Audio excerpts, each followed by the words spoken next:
September 9, 1976.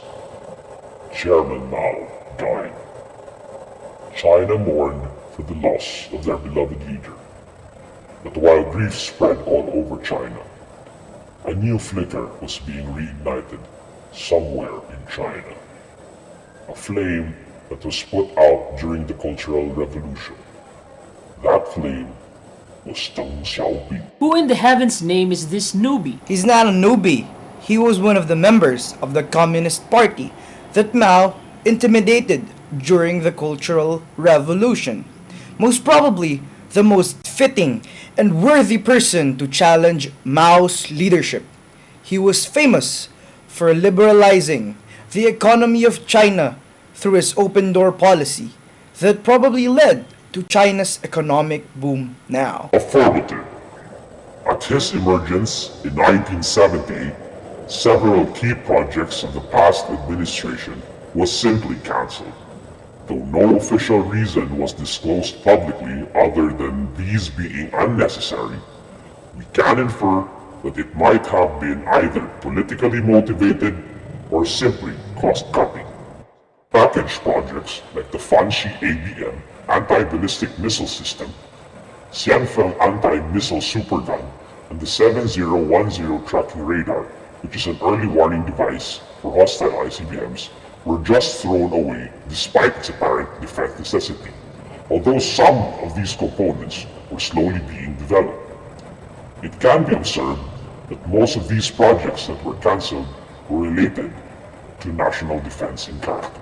Most likely the guy was pissed with Chairman Mao. Or he just wanted to cut costs for greater vision. Later on, however, selected programs were revived and revised. The Yuanwang class space tracking ships were developed and manufactured. These were the ships utilized to serve as monitoring sensor nodes during the Shenzhou flights. These ships were equipped with highly sensitive equipment that can track all stage platforms of a rocket, including the command module where the astronaut is located. Can you break that down for me? I seem to have been a little confused. These ships simply function to keep an eye on the rocket and its components. Copy? Solid copy. To test the Yunhuang class capabilities, they deployed these on a nuclear test of a DF-5 ICBM on May 1980, where they were able to locate and retrieve the wreckage successfully. Now here's the interesting part. What really revolutionized the technology, as well as the funding of the space program, was Deng's decision to use the Long March rocket series for commercial purposes. This new policy attracted many foreign investors and other wealthy clients. It has launched over 30 foreign satellites, primarily in Europe and Asia.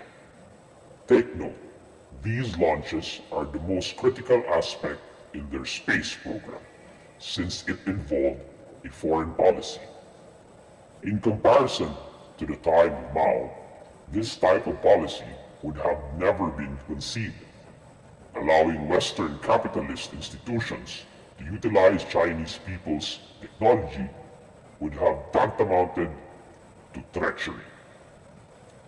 Deng's open door policy, hand in hand with the four modernization program, has made it possible for the Chinese government to generate a significant income that they would utilize in future space programs.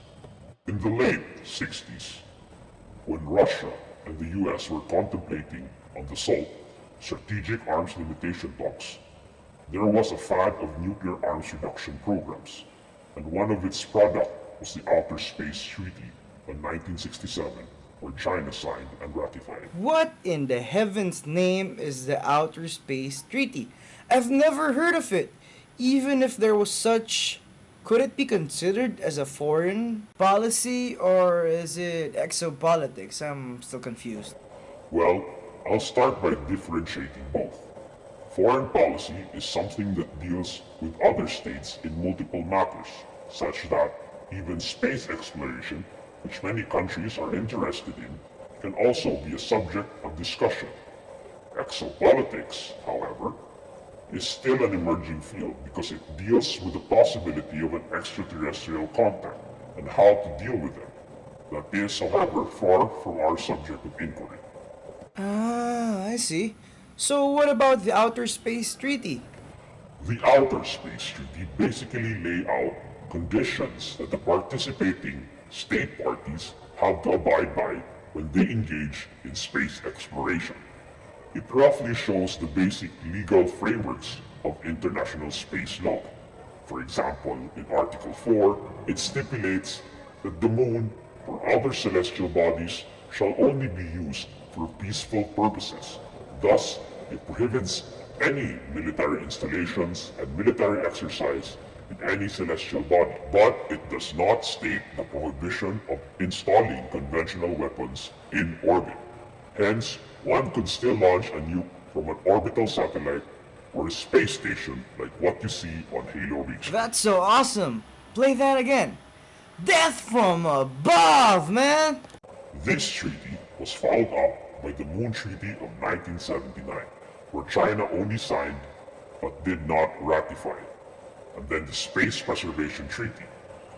Both of them significantly failed, so those two treaties are insignificant to elaborate. Oh, okay. Let's go back to what happened with the Long March flights. But some of these commercial flights had flaws in it.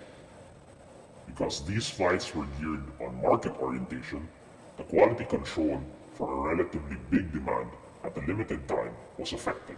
Oh my god, did they go to heaven? On February 15, 1996, the Long March 3B suffered a blundering failure, destroyed about 80 houses, and killed 500 Chinese citizens because the rocket crashed in that populated mountain area.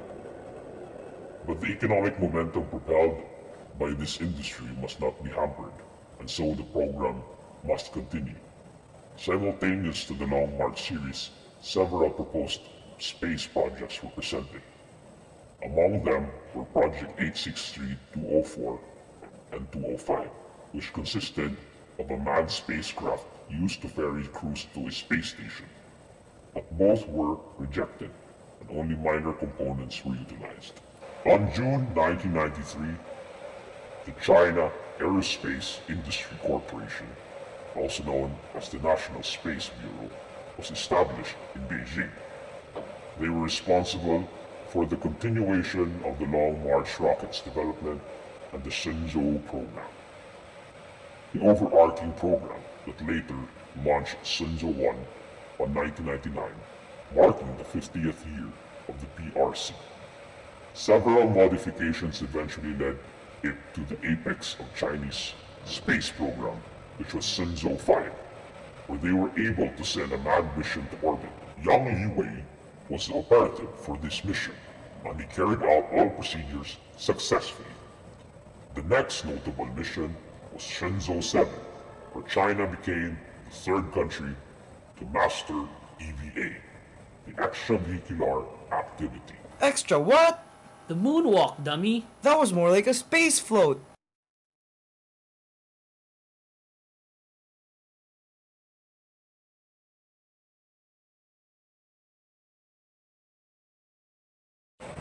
In 2007, they launched a lunar orbiter, Chang'e 1, to take photos of the moon's surface. Just recently, they landed an unmanned probe, Chang'e 2, on the moon to serve as an advance party for the 2013 Chang'e 3, which intends to land the first Chinese rover on the moon, and in a way even out the field with the US in terms of space exploration.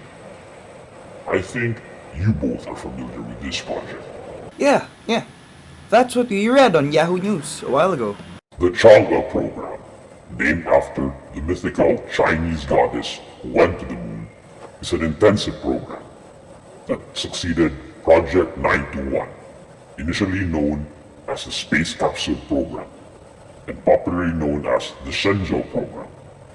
Formally, this program is known as CLEP, which means Chinese Lunar Exploration Program. The main objective of this program can be seen in its name, lunar exploration. However, if the program was bound to yield interesting results, It might be expanded even to the point of lunar manned landings, but as of now, its tasks remain to be retrieving samples and conducting experiments. Three basic phases are to be executed in this program. Phase 1 is the orbital missions and surface probing, as executed by Chang'e 1 and 2. Phase 2 will be the deployment of a soft lunar lander and rover, Chang'e 3, similar to that of the US Mars rovers Sojourn, Spirit, and Opportunity. This phase will be executed sometime on either 2012 or 2013. Phase 3 will be the automated sample retrieval phase, Chang'e 4, planned for 2017. CNSA says that probably after these three phases are executed, they will have a manned mission by 2025 or 2030. What are the implications of this newly revived space race? Did the older space race between US and USSR even yield advantages in their countries? Do I have to answer that? Yes, it did. Aside from terrestrial territory, extraterrestrial exploration and expansion implicitly gives a country a sort of advantage.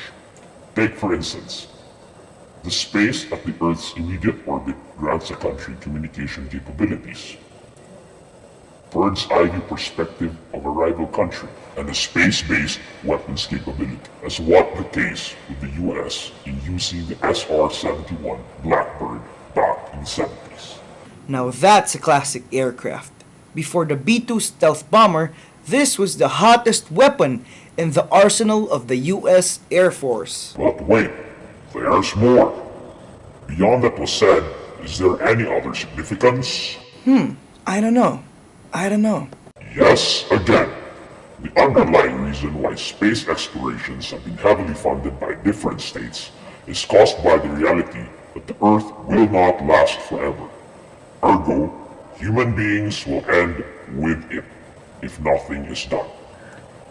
The most viable solution presented was to get at least a portion of mankind out of the Earth and transfer them in a different location by colonizing a suitable planetary or celestial body. Just like Halo! Affirmative. Since the present model of an organized human community is epitomized by the nation-state, these states are scrambling all efforts to get their citizens out of this predicted natural disaster. China is no different from them all. It is in her national interest to invest in the survival of her people, and space exploration offers that assurance to her. However, she will be dealing with competing foreign countries as well. Hence, she also is struggling to frame a foreign policy that might address this branching issue. Recently, after successfully creating the ASAT, anti-satellite missile, China voiced out its concern on the loopholes of the Outer Space Treaty, where she cited that there is a looming threat if the issue of orbital weapons will not be addressed. The United States, however, dismisses these concerns because outer space, according to them, is not yet ripe for negotiations. Wow, I really learned a lot thanks to Mr. Come to think of it, you haven't introduced yourself. Call me Miss Change. They used to call me Chang'e. And now that I have done my task, it is up to you to contemplate about it. Yeah.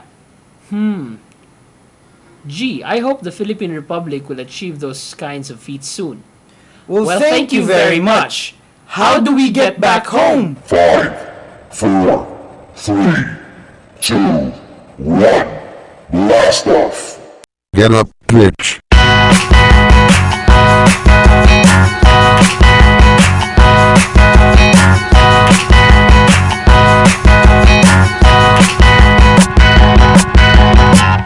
Twinkle, twinkle, little star, how I wonder what you are.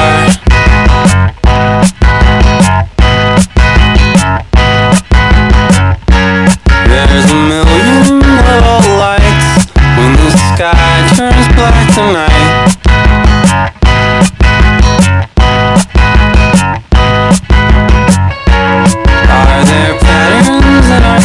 eyes are patterns on